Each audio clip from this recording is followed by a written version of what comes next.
Mesdames, Messieurs, bonjour. Il est 12 heures partout au Sénégal ainsi qu'en temps universel, l'heure du grand journal. À la une de l'actualité, le déferment d'Ousmane Sonko devant le procureur de la République. Les avocats du leader de PASTEF interdits d'accès à la cave du tribunal. L'appel à la mobilisation devant le palais de justice pas suivi, mais des manifestations bloquent les grandes artères de Dakar, la capitale au ralenti ce matin, calme plat au marché Sandaga.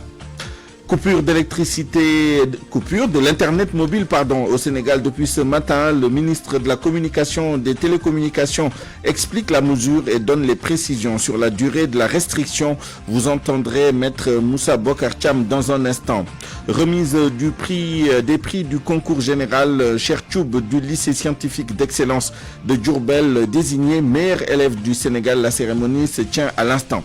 Et puis dans notre rubrique Point de vue, nous débattrons de l'impact de l'arrestation d'Ousmane Sonko sur l'échiquier politique sénégalais. À la mise en onde de ce journal, Lamine Sowa.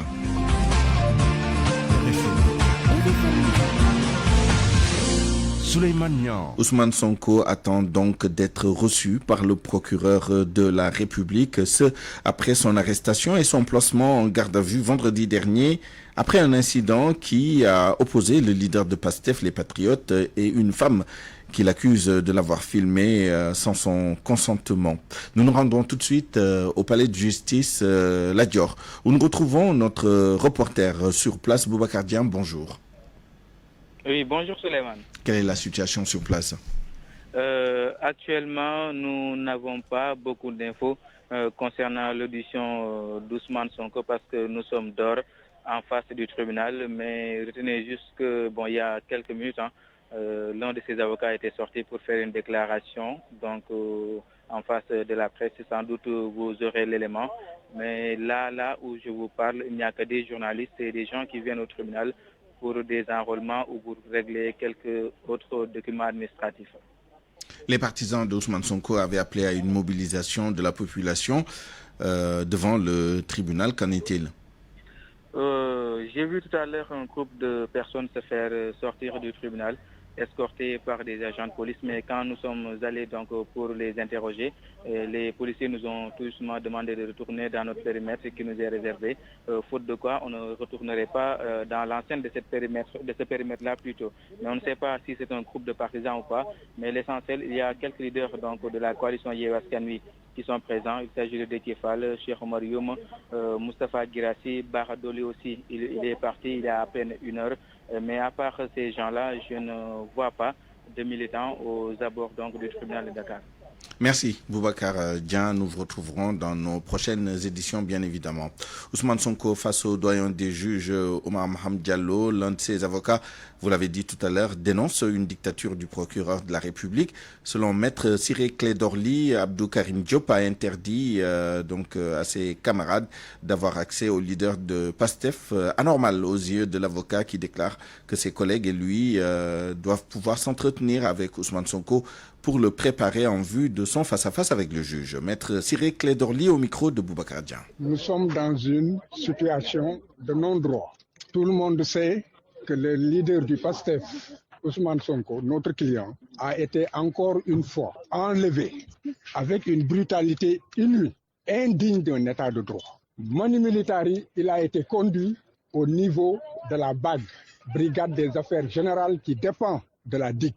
Et curieusement, c'est la sûreté urbaine qui a procédé à son interrogatoire, sous un prétexte fallacieux de vol d'un minable portable qui appartiendrait à une personne qui ferait partie des forces de défense et de sécurité. Après l'interrogatoire, tout le monde a pu constater que c'est un jour non ouvrable, que toute la procédure a été ficelée. Et lorsqu'on parle de complot d'État, certains ont encore à en dire, à en redire. Et actuellement, le procureur de la République a empêché les avocats de le voir. Et on se demande au nom de quel droit il le fait. J'ai toujours dit que dans ce pays, le problème, c'est le parquet. Et que résolument, il ne peut pas y avoir de réforme fiable et viable si, en fait, les pouvoirs exorbitants que le parquet utilise abusivement ne sont pas en fait fait de remise en cause. Il est vrai que j'ai réussi à le voir. Il est serein. Il est en train de lire son Coran tranquillement. Et je l'ai fait comprendre que si je peux le voir, il n'en est pas ainsi pour les autres. Donc il n'est pas question que je reste avec lui et que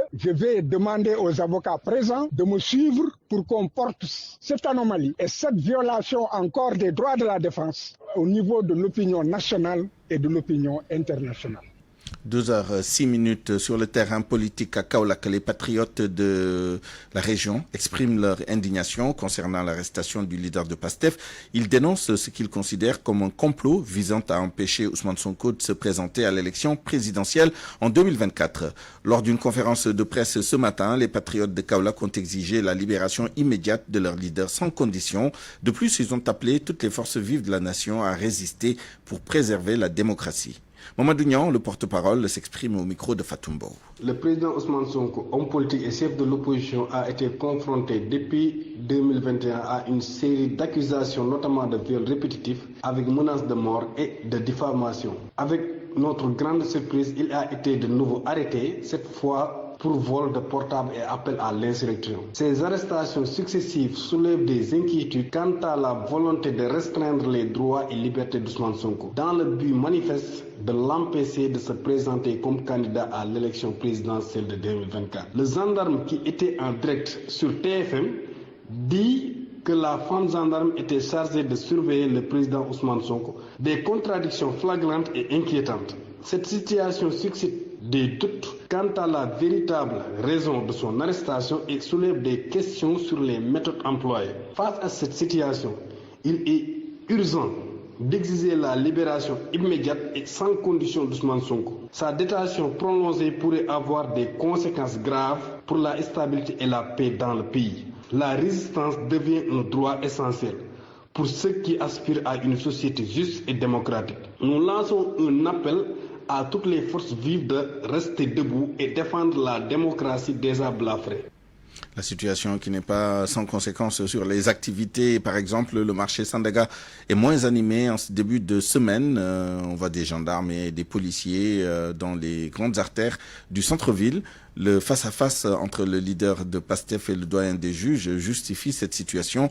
Vendeurs et acheteurs ne cachent pas leur inquiétude. Ils demandent à l'État de mettre un terme à ce qu'ils qualifient de feuilleton. Reportage Salimata Aou. Des clients qui se font rares, occasionnant le rassemblement des commerçants en groupuscule pour débattre de l'actualité forte du pays.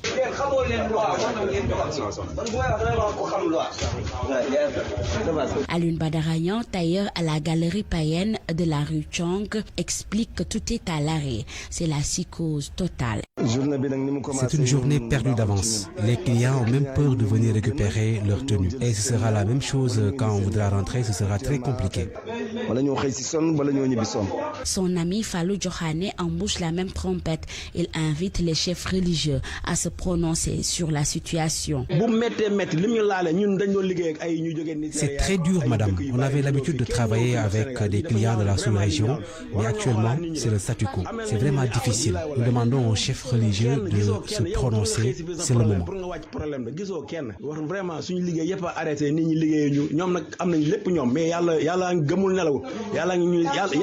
Mais Modou relativise. Il estime qu'avec cette situation, il est préférable de rester chez soi pour éviter les mauvaises surprises. C'est très normal cette situation et je pense que c'est l'attitude à adopter. Les parents doivent retenir leurs enfants à la maison. Le centre-ville de Dakar a changé de décor. Policiers et gendarmes sont visibles à chaque coin de rue. Ils régulent également la circulation, très fluide aujourd'hui. Et puis vous avez dû le remarquer, l'État a suspendu depuis ce matin l'Internet mobile.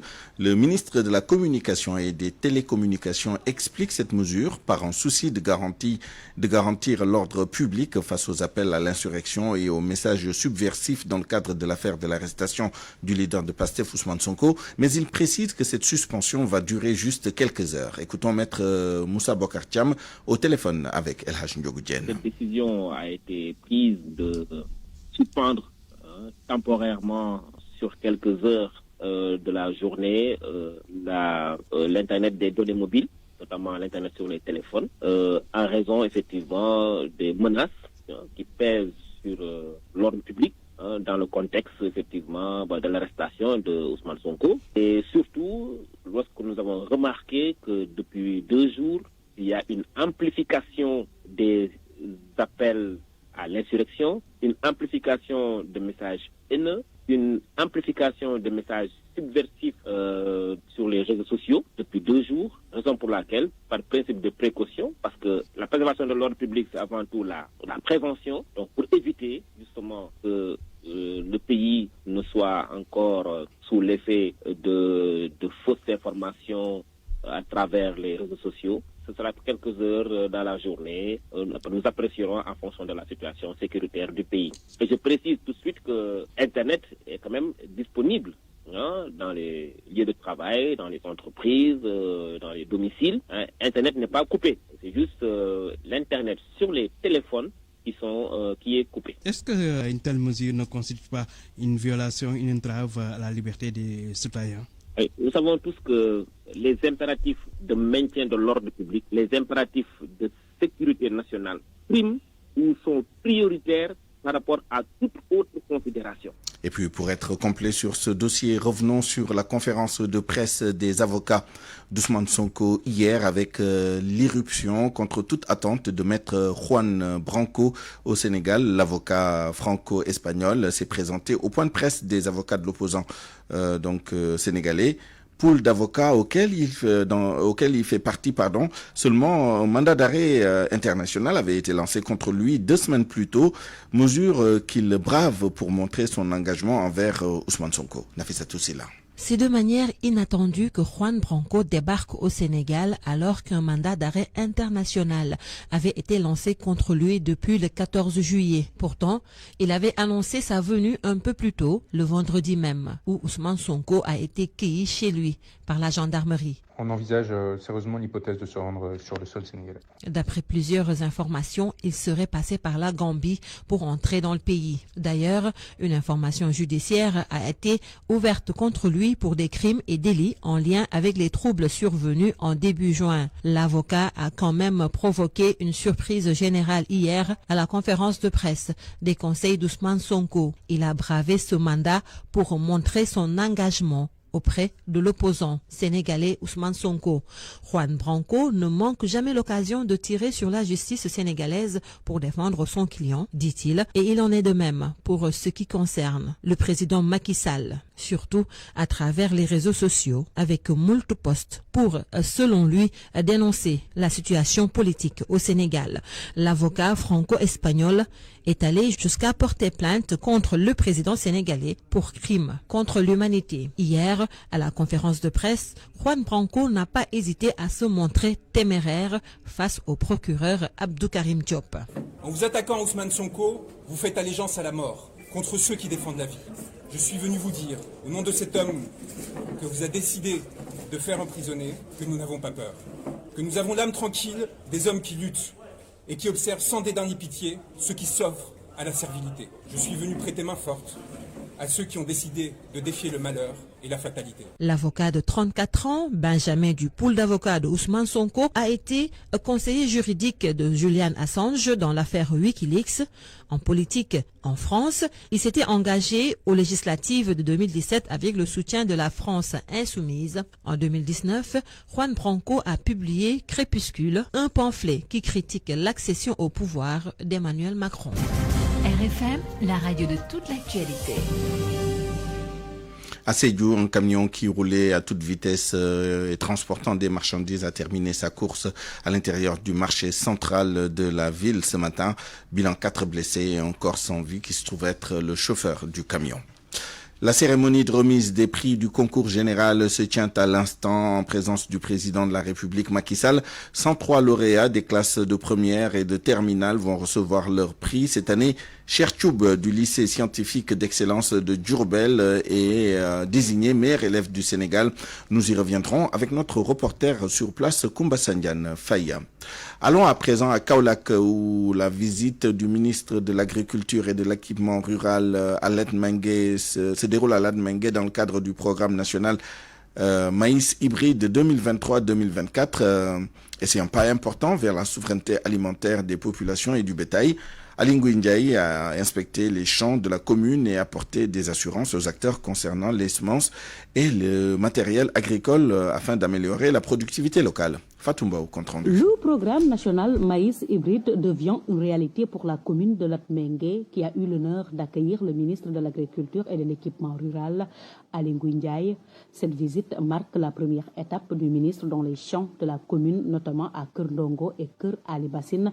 La commune de Latmingué et les communes environnantes ont été sélectionnées ce programme. Nous avons visité 3 champs et ce que nous avons vu ici, en tout cas, nous encourage. Près de 300 hectares de maïs ont été cultivés dans cette localité, ce qui vise à contribuer à la souveraineté alimentaire des populations et du bétail, comme le souligne le maire de Latmingué, Dr Macoumba Diouf. À y voir de près, je pense qu'on peut pas être à moins de 300 hectares de maïs cette année dans cette commune. Presque 200 hectares de maïs hybride, multiplié par 5, on prie le bon Dieu, ça arrive à terme. Vous voyez ce que ça fait en termes de contribution à la souveraineté alimentaire au Sénégal de manière générale. Concernant les difficultés liées au matériel agricole et aux semences, Aly Ngouille Ndiaye a rassuré les acteurs du projet et les a encouragés à s'approprier de cette initiative pour atteindre l'objectif fixé. Il y a des problèmes notamment sur le matériel agricole, comme vous le savez, clin d'œil aux femmes, qui est fait, nous allons voir dans quelle mesure il est possible encore d'en rajouter. D'autres demandes ont été également là. Nous allons également faire des efforts pour leur augmenter l'engrais, parce qu'avec tout ce paquet technique, nous leur donnons rendez-vous à la fin de l'hivernage. Le programme national maïs hybride 2023-2024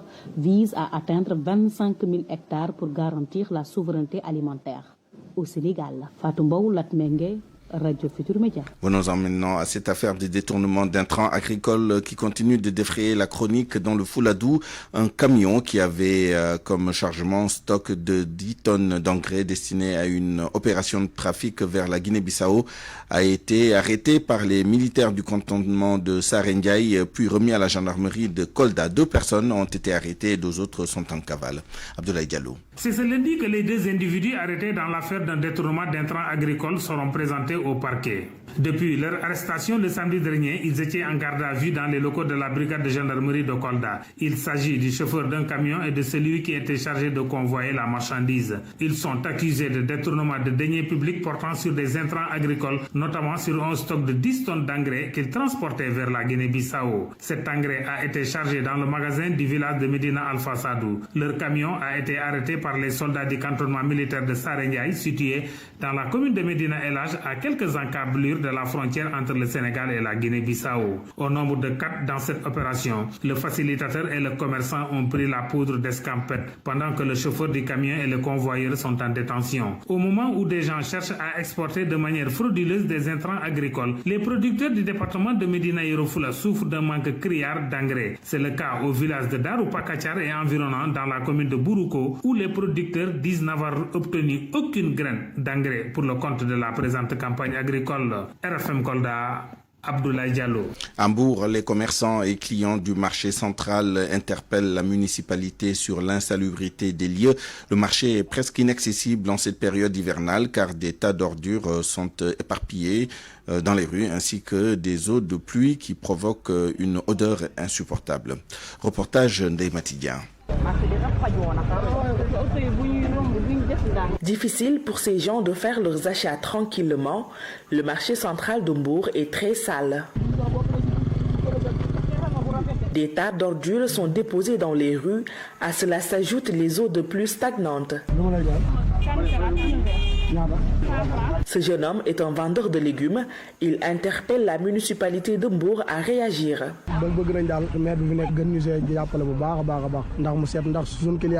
Même son de cloche chez Mamadou Faye. Il est vendeur d'objets d'art dans ce village artisanal érigé dans le marché central.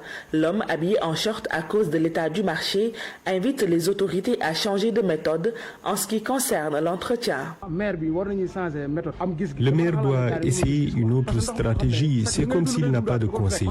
Ils doivent être capables de lui dire change ceci ou cela, rénove les canaux d'évacuation des eaux de pluie.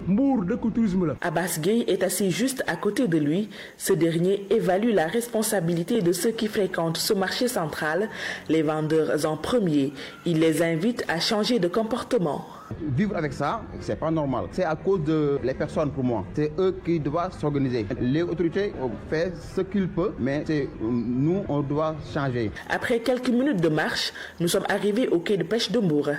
Ici, la plage est dans un état indescriptible. Sur tout le long, des ordures rejetées par la mer. Ndeye Dieng, Mbour, Radio Futur Média. En mode météo, justement, avant de boucler la première partie de cette édition, avec les prévisions de l'Agence nationale de l'aviation civile et de la météorologie de ce lundi 31 juillet, avec notamment des risques d'orage et de pluie d'intensité variable sur Dakar au cours de cette matinée. RFM. L'actualité internationale. Le journal international avec vous, Georges Détié-Diop. Bonjour. Bonjour, Souleymane. Coup d'État au Niger, les putschistes accusent la France de vouloir intervenir militairement. Dans un communiqué, la junte a indiqué que dans sa ligne de conduite allant dans le sens de la recherche des voies et moyens pour intervenir militairement au Niger, la France, avec la complicité de certains Nigériens, a tenu une réunion à l'état-major de la garde nationale du Niger pour obtenir des autorisations politiques et militaires nécessaires afin de rétablir Mohamed Bazoum. Dans un autre communiqué, les putschistes accusent les services de sécurité d'une chancellerie occidentale, sans préciser laquelle, d'avoir tiré dimanche à Niamey du gaz lacrymogène sur des manifestants soutenant la junte, avec pour conséquence 6 blessés pris en charge par les hôpitaux de la capitale. Durant le week-end, la CEDEAO a ordonné un blocus économique du Niger, décidant la suspension immédiate de toutes les transactions commerciales et financières avec le Niger et fixé un ultimatum d'1 semaine pour restaurer l'ordre constitutionnel, n'excluant pas un recours à la force, des sanctions qui peuvent être lourdes de conséquences, selon l'économiste Mounir Ndiaye. Il faut savoir d'abord que ces sanctions s'ajoutent à d'autres types de sanctions. Que déjà, même si l'aide humanitaire continue au niveau de l'ONU, il y a également l'Union européenne qui a déclaré qu'il va suspendre sa coopération financière. La France a déjà déclaré également qu'il va bloquer les 120 millions d'euros, 80 milliards de francs CFA qu'elle avait mobilisés pour aider sous le titre de l'aide au développement. Et que également l'Union européenne, comme je l'ai dit tout à l'heure, c'était 503 millions d'euros, c'est-à-dire un peu plus de 300 milliards de francs CFA qui étaient prévus sur la période 2021-2024. Donc tout ceci va être bloqué si ça continue. Au niveau de la CEDEAO également, il y a l'Union africaine qui a également annoncé les sanctions. Donc pour la CEDEAO, effectivement, il y a donc le délai de 1 semaine qui a été délimité pour imposer à la junte de rétablir l'ordre constitutionnel avant que la sanction ne s'abatte sur le Niger. Mais il faut savoir également que le Niger, c'est un pays qui véritablement est dans un bon processus de relance économique après la période de 2019-2022, qui a donc enregistré une très grande baisse au niveau de la croissance économique, parce que la croissance au Niger est passée de un peu plus de 6% à maintenant, en 2022, en 2021-2022, à 1%, un peu plus de 1%. Et que en 2023, la relance était bien prévue, avec un taux de croissance projeté à 7%, et même un taux de croissance projeté à 2 chiffres, à 12% en 2024. Tout ceci s'explique également par le démarrage de l'oléoduc, le pétrole. Le Niger entendant augmenter sa production et ses exportations pétrolières de 7 fois, c'est-à-dire 700%, ce qui veut dire que donc si ces sanctions-là s'abattent toutes sur le Niger, effectivement, il y aura des conséquences assez désastreuses. Déjà que 4 millions de Nigérians sur 26 ont déjà besoin d'aide humanitaire et que la perspective proche donc montre qu'effectivement, il y a des problèmes et que la junte au pouvoir doit tout faire pour éviter que la situation s'aggrave. L'Allemagne a aussi suspendu son aide au développement et son appui budgétaire au Niger. Une annonce ce matin du porte-parole du ministère allemand des Affaires étrangères lors d'un point de presse. Au Nigeria, un couvre-feu total a été instauré hier dans l'état d'Adamawa où des centaines d'habitants se sont livrés à des pillages massifs de magasins et d'entrepôts publics où la nourriture était stockée. La police locale a déclaré que les personnels de sécurité avaient été déployés pour faire respecter le couvre-feu et empêcher de futurs pillages. Le roi du Maroc appelle à un retour à la normale avec l'Algérie. Le Maroc a une nouvelle fois tendu la main à l'Algérie pour la réouverture des frontières entre les deux pays fermées depuis 1994. Le roi Mohamed VI a fait cette demande lors d'un discours à l'occasion de la fête du trône. Khadim Baye. Nous affirmons que le Maroc ne sera jamais une source de nuisance pour l'Algérie, a soutenu le roi Mohamed VI dans une adresse radio-télévisée à la nation lors du discours traditionnel marquant l'anniversaire de son accession au trône. Le roi a également exprimé son espoir d'un rétablissement des liens de fraternité entre les peuples et les dirigeants des deux pays. mais aussi la réouverture des frontières maroco-algériennes. Celles-ci sont fermées depuis 1994 et l'Algérie a rompu ses liens diplomatiques avec le Maroc en août 2021, accusant Rabat d'actes hostiles. Depuis quelques mois, beaucoup demandent à savoir où en sont les relations entre le Maroc et l'Algérie. Ces relations sont stables, nous aspirons néanmoins à ce qu'elles soient meilleures, a ajouté le souverain dans son discours, avant de souligner la détermination du Maroc à fonder des relations solides avec les États frères et amis, et plus particulièrement avec les pays voisins. Dans le cadre des festivités de la fête du trône, plusieurs activités ont été prévues, à savoir notamment de nombreux shows aériens. Khadim Baye, Casablanca, Radio Futur Média. L'Ukraine, pour terminer, au moins 4 personnes ont été tuées ce matin et 43 blessées par une frappe russe sur un immeuble d'habitation ce matin donc à Kryvyi Rih dans le centre du pays. Selon le ministre ukrainien de l'Intérieur, les Russes ont frappé la ville avec 2 missiles dont l'un a détruit plusieurs étages d'un immeuble résidentiel. Merci Georges Détié-Diop. Parole aux auditeurs. L'actualité, qu'en pensez-vous? Moi, je pense que vous devez. Réagissez dans nos éditions d'information sur l'actualité. Bonjour. Du lundi au vendredi, vous avez la parole sur RFM. RFM Sport. L'actualité des sports avec vous, Youssouf Bodian. Bonjour. Bonjour Suleiman et bonjour à tous. On commence avec l'afro-basket féminin au Rwanda 2023. Donc les Lions regrettent leur contre-performance. Elles ont encore perdu hier. C'était face au Mali avec 23 points d'écart. Deuxième défaite d'affilée de l'équipe du Sénégal qui n'a pas été à la hauteur. Elle ne s'est pas assez battue dans ces 2 matchs. Propos d'une des doyennes de l'équipe, Oumou Khairissar, au micro de Soda Chama.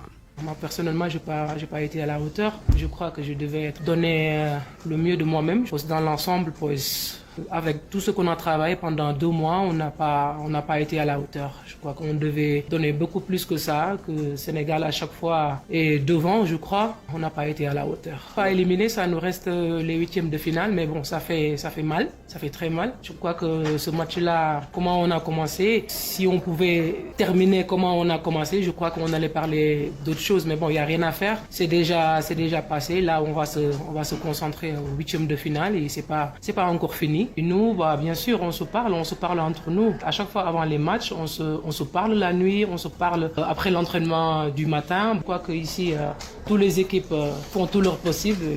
Voilà, on n'a pas donné le mieux de nous-mêmes, donc voilà. Le niveau n'est pas faible du tout. Je crois que c'est nous, parce que si vous le voyez bien, ici, toutes les équipes se battent. Et je crois que nous, on l'a pas fait aujourd'hui. On l'a pas fait, pas du tout. On s'est pas battu. Parce que ici, pour gagner les matchs, il faut se battre comme toutes les équipes. On l'a pas fait. On n'a pas été à la hauteur.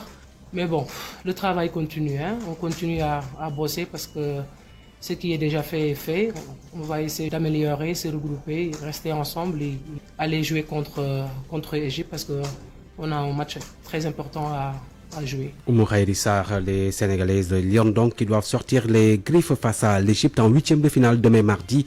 À l'issue donc du premier tour, le Nigeria champion en titre, le Mali vice-champion, le Cameroun 3e du dernier Afrobasket et le Rwanda pays hôte sont directement qualifiés en quart de finale. Soracham qui tire le bilan du premier tour de cet Afrobasket. Les phases de groupe sont bouclées hier avec la déception du Sénégal qui s'est vu malmené par le vice-champion d'Afrique, le Mali, après sa défaite face à l'Ouganda. Décevant selon le sélectionneur qui reconnaît que les autres nations ont beaucoup progressé. Moustapha Gueye. Depuis des années, le championnat africain devient de plus en plus difficile. Toutes les équipes travaillent, il y a un nivellement vers l'eau. Donc rester dire on va aller gagner, c'est vrai on veut, mais attention, ça sert de plus en plus. Il y a des pays qui émergent, nous on doit redoubler d'efforts, beaucoup travailler. En tout cas, les 3 médaillés de la dernière édition ont maintenu le cap. Le Nigeria, le Mali, le Cameroun ont fait un 2 sur 2. D'autres équipes sont sorties du lot, selon le sélectionneur de la Guinée, Ousmane Kamara. Il y a le Mali qui est présent, le Cameroun, le Mozambique, après le Rwanda qui est en train de, avec le public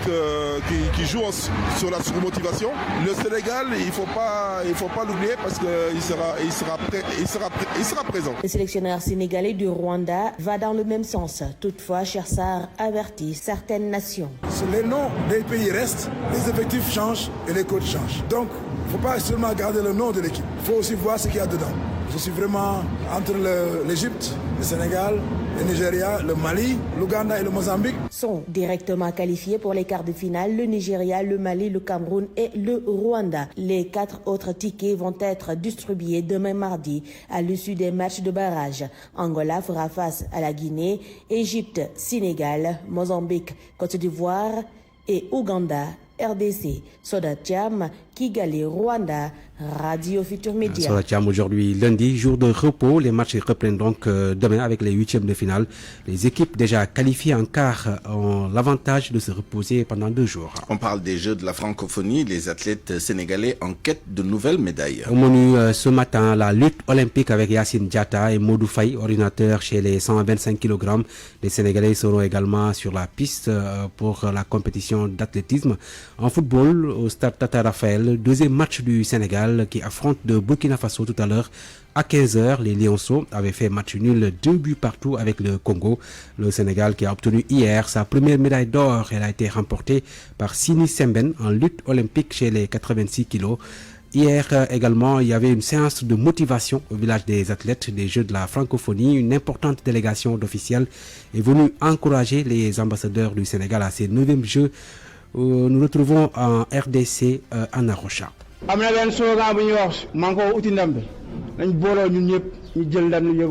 Après 2 jours de compétition, des victoires et 4 médailles, la Team Sénégal est gonflée à bloc. Un seul mot d'ordre selon le porte-drapeau du Sénégal, mouiller le maillot. Lui, François Mendy, spécialiste du 110 mètres haies. On mouille le maillot sur terrain. Même pour avoir une médaille, tu te donnes à 100%. 2 athlètes paralympiques feront leur entrée en matière le 3 août prochain. Ils ont besoin du soutien de tous, insiste Yoro Lidelnion du comité national paralympique. Abdou est là. Abdou revient des championnats du monde. Il est le premier en Afrique et 7e mondial en saut en hauteur. Chez nous, le handicap c'est uniquement visible. C'est les autres qui nous rappellent que nous sommes des personnes handicapées. L'ambassadeur du Sénégal encourage lui aussi les athlètes à donner le meilleur d'eux-mêmes. De Rossi. Conditions yep réunir pour qu'on fasse un bon tournoi, que vraiment le Sénégal récolte le maximum de médailles. Et le président de la République et le Premier ministre, ils ont quand même délivré par leurs actes et par leurs messages la solidarité nationale vis-à-vis de vous. Et je pense que nous tamit dañu wara def lépp pour vraiment que le Sénégal soit au cœur de la francophonie. De nouveaux espoirs de médailles ce lundi avec Football mercato, le transfert d'Iliman Ndiaye à l'Olympique de Marseille est presque bouclé. Iliman Ndiaye qui a effectué ce matin avec succès sa visite médicale. Hier nuit, il a été accueilli dans la ferveur par plusieurs supporters, plus de 500 qui l'ont attendu très tard dans la nuit à l'aéroport de Marseille. L'attaquant sénégalais qui devrait donc s'engager pour 5 ans avec l'Olympique de Marseille. Sadio Mané, lui, va effectuer cet après-midi sa visite médicale à Dubaï. La star du football sénégalais va s'engager avec le club saoudien d'Al Nasr pour donc un salaire de 26 milliards de francs CFA par an. On va terminer avec la Coupe du monde de football féminin. Le Nigeria qualifié ce matin en 8e de finale. Les Super Falcons ont validé leur ticket après le match nul face à l'Irlande 0-0. Les Nigérians donc qui terminent 2e de leur groupe derrière l'Australie. La Zambie qui a également terminé avec une victoire mais pas qualifiée pour les 8e de finale puisque les Zambiennes ont terminé à la 3e place de leur groupe. Merci Youssouf Bodian. RFM, la presse du jour.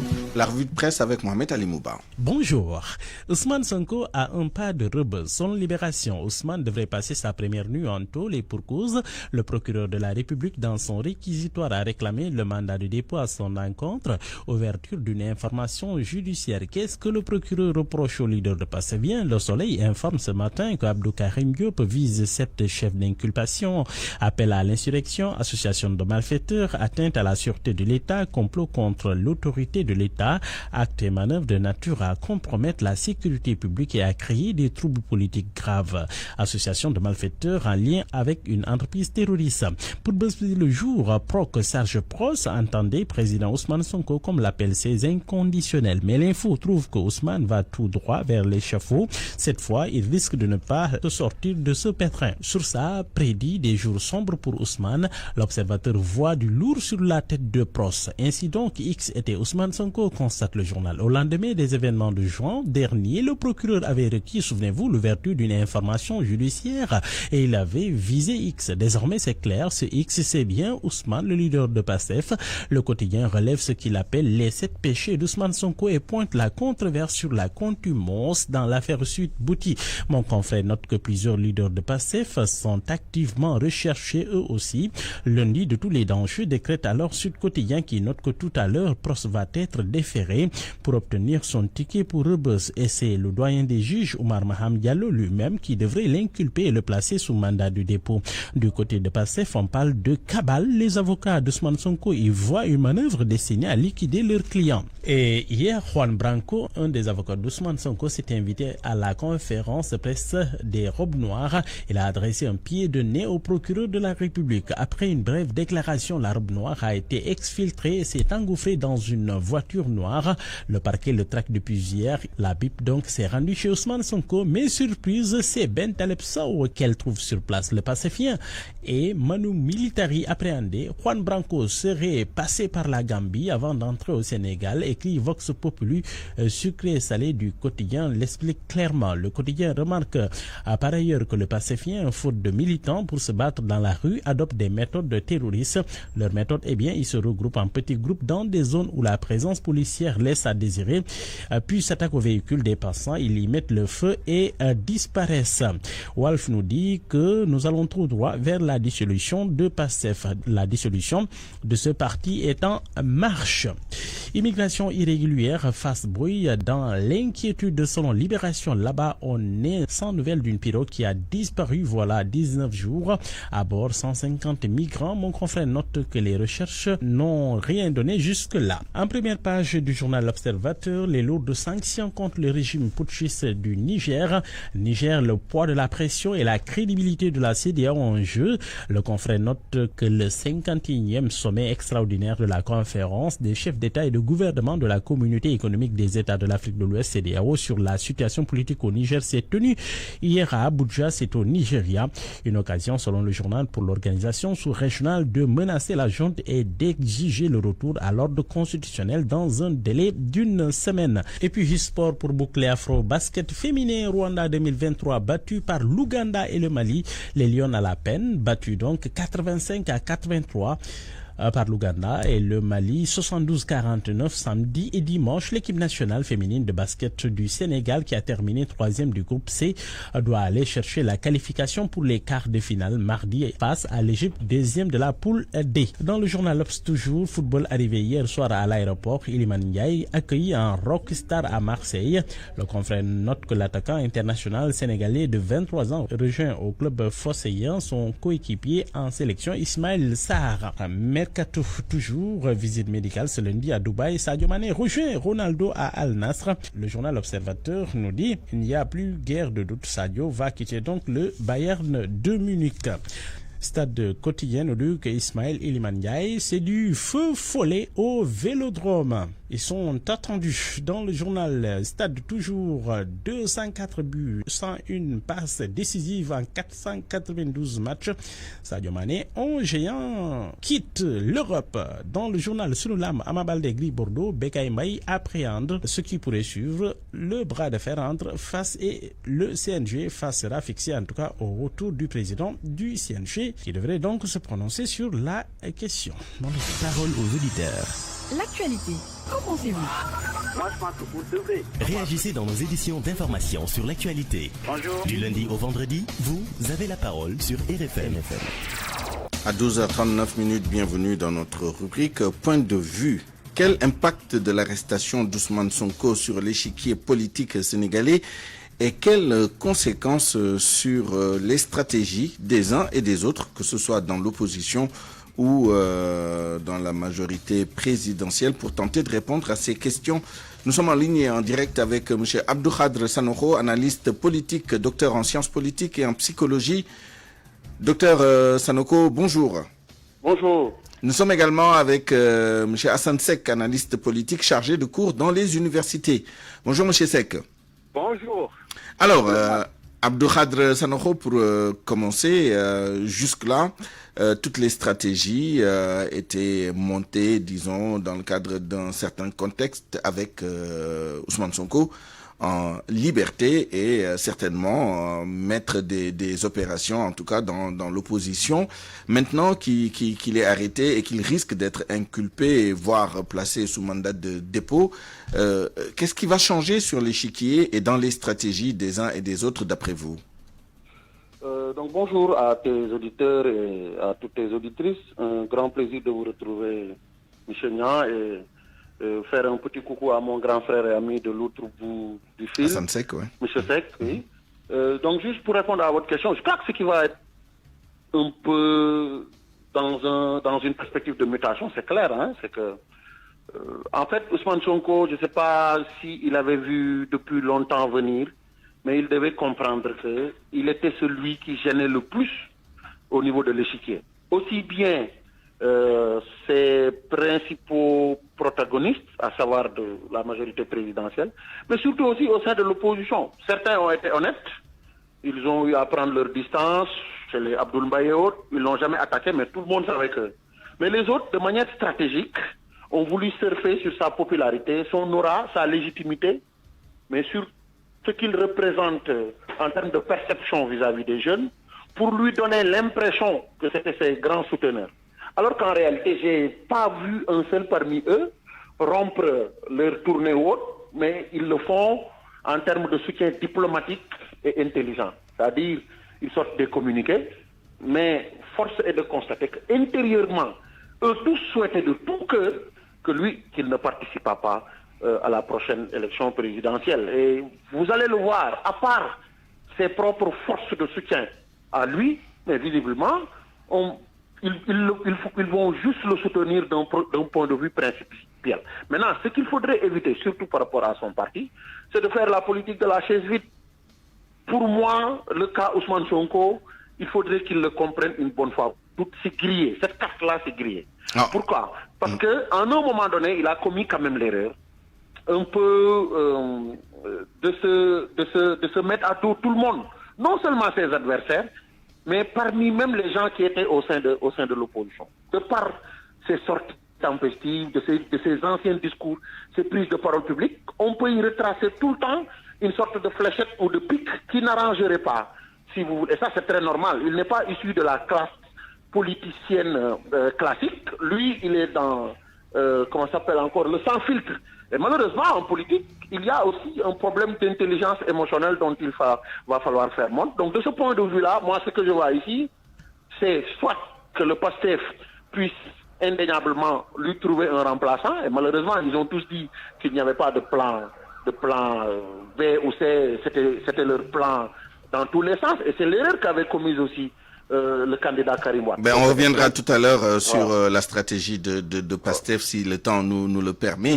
Mais à Sansek, est-ce que les lignes vont bouger? Va-t-on assister à une recomposition, encore une fois, du jeu politique, disons? Merci beaucoup, Souleymane. Souleymane, je pense que on assiste à une opposition vraiment de camp et de clans. Et réellement, si on regarde bien les choses, il y a un conflit générationnel générateur d'une crise profonde au Sénégal. Ce lundi est assez amorphe et un peu... je ne sais pas comment décrire cette atmosphère. Si nous ne sommes pas dans une crise, je ne sais pas ce que c'est qu'une crise politique. Et cette crise-là, malheureusement pour nous, elle a tendance à perdurer. Parce que nous tous, à un moment donné, on avait compris qu'il y avait les prémices d'un apaisement. Les prémices d'un apaisement avec des actes qui ont été posés. Mais malheureusement, pour nous aussi, analystes, beaucoup se sont trompés. Ça, c'est d'un. Mais j'avais dit dans vos antennes qu'en mars déjà, en réalité, j'avais compris que c'était une somme de frustration qui avait entraîné véritablement toutes ces casses et en tout cas cette crise-là. Mais la confirmation ne s'est pas, cette situation ne s'est pas confirmée, cette analyse ne s'est pas confirmée véritablement en juin. Parce qu'en juin, on s'est rendu compte qu'en réalité, ce qui faisait sortir les jeunes, ce n'est rien d'autre qu'Ousmane Sonko. Maintenant, nous devons comprendre que nous avons deux camps. Dans ces deux camps, dans l'un, Ousmane Sonko assume le leadership, et dans l'autre, jusqu'au moment où je vous parle, c'est Macky Sall qui assume le leadership. Et cette confrontation-là maintenant, moi je ne vois pas. Il y a même parfois une vision assez utopique d'une troisième voie, dans la mesure où même nous, analystes, chaque fois que l'on développe un certain nombre d'arguments, nous sommes toujours, n'est-ce pas, logés à un camp ou à un autre camp. Donc en fonction des arguments. Donc je pense que cette crise-là, aujourd'hui, ce n'est pas parce que tout simplement il s'agit de deux hommes politiques qui s'affrontent sur une arène politique, mais il s'agit là de voir qu'en réalité, c'est une crise qui est en filigrane, n'est-ce pas, une crise judiciaire, de justice et de malgouvernance. Avec des conséquences politiques, d'où la question, est-ce que les alliances telles que Yewwi Askan Wi vont survivre justement à cette crise? Et de l'autre côté, du côté de Benno Bokk Yakaar, est-ce que les événements tels qu'ils se déroulent actuellement pourraient changer quelque chose dans la marche suivie jusqu'à présent? Mais les alliances vont naturellement s'effriter, c'est la loi des hommes, c'est la loi de la sélection naturelle. Les alliances vont s'effriter. Mais jusqu'à quel niveau? Cela ne va pas s'effriter au point de véritablement de disloquer véritablement le regroupement autour de Sonko et le regroupement autour de Macky. Parce qu'aujourd'hui, au sein de Benno, il y aura des égarés, je les appellerai des égarés comme ils le conçoivent. Et de l'autre côté aussi, il y aura des égarés par rapport aussi à la dynamique représentée par Sonko. Mais la certitude, elle est là. Quelles que soient les circonstances, il y aura toujours d'autres hommes politiques qui, par stratégie politique, vont devoir toujours, n'est-ce pas, s'adosser, n'est-ce pas, à ces coalitions-là. Parce qu'on est conscient de ce fait. Amadou Ba est sûr que si Macky Sall ne porte pas sa candidature, il ne peut pas aller loin. De l'autre côté aussi, on sait parfaitement que même si par extraordinaire Sonko ne participe pas, il sera un faiseur de loi. Donc c'est ça les deux réalités que nous avons. Face à ces deux réalités, moi je minimise véritablement l'effritement des coalitions. Parce qu'au nom de l'électorat dont jouissent les deux leaders, dont bénéficient les deux leaders, naturellement, il y aura beaucoup qui vont devoir s'adosser à ces deux leaders-là pour pouvoir, en cas de situation, bénéficier de leur grâce. N'est-ce pas? Alors, Abdou Khadre Sanoko, vous aviez embrayé sur la stratégie de PASTEF, c'est-à-dire par rapport à l'élection présidentielle à venir. Je vais vous laisser poursuivre, mais avant cela, ou en même temps que vous poursuivez votre développement sur cette question, qu'est-ce que vous pensez de l'attitude du positionnement justement de Khalifa Ababacar Sall, puisque alors, il me semble que vous évoquiez Khalifa Ababacar Sall tout à l'heure quand vous parliez des soutiens plus ou moins solide ou faible à Ousmane Sonko dans la situation actuelle. Comment les deux, justement, s'articulent? Des soutiens de principe. C'est ça. Vous avez évoqué vous avez utilisé cette formule. Absolument. Mais c'est pas lui, avec tout le respect que je leur dois, c'est valable pour Bougane. Pendant un bon bout de temps, il avait pris ses distances. Comprenant la popularité du CEO Sonko, de manière, excusez-moi, entre guillemets, de manière véritablement politicienne, il essaie de démontrer des rapprochements ou des intimités, en réalité, qui ne sont que de façade. Donc, Khalifa Sall aussi est dans cette même posture-là. Visiblement, il sait que, surtout maintenant avec un peu les bisbilles et les dissensions qu'il a eu avec le PASTEF, il sait qu'en termes de perception, en termes de représentation, visiblement, l'opinion publique est un peu à distance par rapport à non seulement son profil, mais par rapport à son projet. Donc de ce point de vue-là, on ne peut pas le lui reprocher. Nous sommes en politique. En vérité, les stratégies diurnes n'ont rien à voir avec les stratégies nocturnes. C'est pour cette considération que je me suis rendu compte en un moment donné que M. Sonko se fourvoyait dans sa certitude à lui, qui lui imposait l'idée selon laquelle, visiblement, il avait de bons alliés. Parce que dès l'instant où il était un nouveau type, n'est-ce pas, de politique ou de leader politique au niveau de la scène, il devait comprendre qu'il avait affaire à des gens hyper chevronnés et qui, du reste, étaient juste intéressés par la fin, qui justifiaient tous les moyens. Et ça, Machiavel est largement revenu en long et en large sur ça, et ces politiciens-là l'ont compris. Et lui, à cette époque, aujourd'hui, il parle de traîtrise, mais Khalifa Sall, lui, est dans ce qu'on appelle le réel politique. Il s'est positionné parce qu'il savait que, notamment, il fallait qu'il négocie et qu'il trouve des compromis avec le régime en place pour pouvoir participer. En le faisant, forcément, il fallait aussi qu'il se mette à dos Ousmane Sonko, et il a choisi son camp. Donc, de ce point de vue-là, maintenant, lui, il va, certes, et je crois que le doyen c'est que le disait, Sonko se positionnant en faiseur de roi, mais visiblement, s'il a toute son aura et sa popularité, les gens comme Khalifa Sall sont cuits, hein. Ça va être très compliqué de pouvoir un peu remettre dans le panier, surtout en cas de contexte de deuxième tour, l'électorat de M. Ousmane Sonko qui choisira un autre camp. Merci. Mais dans cette stratégie-là, celui qui me semble être le plus rusé, mais c'est M. Déthié Fall, qui a été dans tous les combats avec lui, mais juste encore, c'est vrai, physique, mais moins téméraire que les autres. Et qui était ce matin au tribunal. Malheureusement, il ne nous reste plus beaucoup de temps. Voilà, je voudrais consacrer 30 secondes à Assane Seck, justement, sur cette question de la stratégie à adopter par PASTEF en vue de l'élection présidentielle. Oui, moi je pense que PASTEF n'a pas d'autre issue. Et je pense qu'ils l'ont compris très tôt. C'est là où peut-être que je ne partage pas tellement l'avis de mon cher frère Abdelhad. Parce qu'en réalité, il s'agit là de voir que ça soit en fait la stratégie déployée par passer jusqu'à avoir ce qu'il a aujourd'hui. Elle ne va pas laisser tomber cette stratégie. Parce que sinon, elle va disparaître. Mais aujourd'hui, la question que l'on se pose, c'est que je ne crois pas que Sonko soit grillé. C'est là où je ne suis pas d'accord avec Abdelhad. Sonko n'est pas encore grillé. Elle garde toutes ses chances. Mais Nelson Mandela avait été emprisonné et il s'est retrouvé président de la République.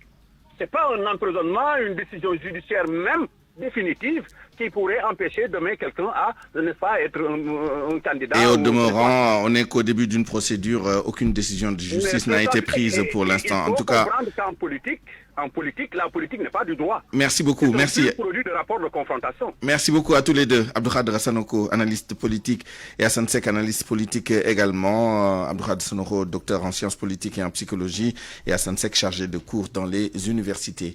On vous retrouvera tous les deux dans la suite de ce débat en Wolof. C'est dans à peu près 1 heure de temps. À 12h53, c'est la fin de cette édition. Je vous remercie de l'avoir suivi. Merci à toute l'équipe qui l'a préparé et réalisé. À la rédaction en chef, Elhaj Ndiogu Djen, chef d'édition Awambaï, avec le soutien de Mamas Toukan. À la mise en onde et à la production, Lamine Sow, digital Yassine Pouy. À 13h, vous avez rendez-vous avec Fama John pour le grand journal en Wolof. D'ici là, excellente suite des programmes en notre compagnie. Au revoir.